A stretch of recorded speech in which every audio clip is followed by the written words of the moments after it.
Hello, good day everyone. Today I'm going to discuss two terms, musical terms, which is in Italian term we call it legato and staccato. Okay, legato means smooth and connected.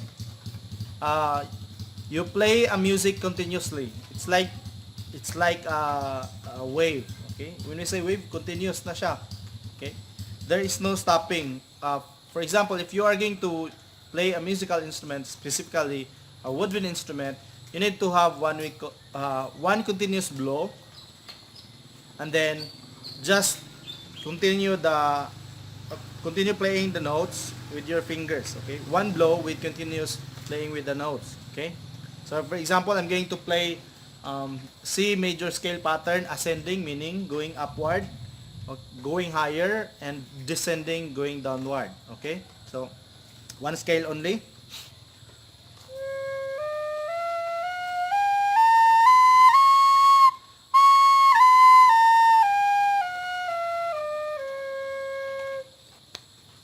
Okay, next term is staccato. When we say staccato, it is airy or detached, meaning utod-utod. Okay, detached. You play the note with after the other. Okay, and there should be, it's like a gap between its note, a small gap within its note. Unlike the staccato means it's connected. So a staccato means you need to have something in between, meaning should be a gap between the next notes.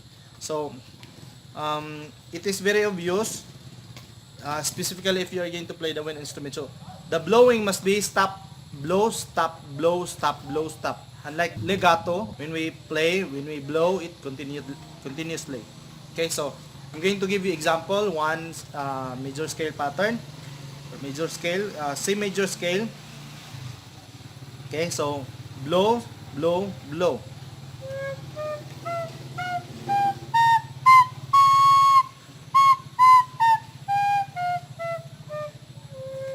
One more.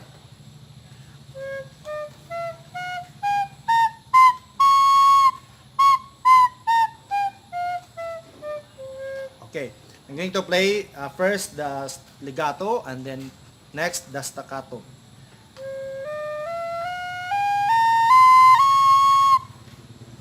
Staccato, legato. Okay, staccato. Okay, that's all. So I hope you learned something this day. So the word is legato and staccato. Thank you for watching. See you in the next video. Bye bye.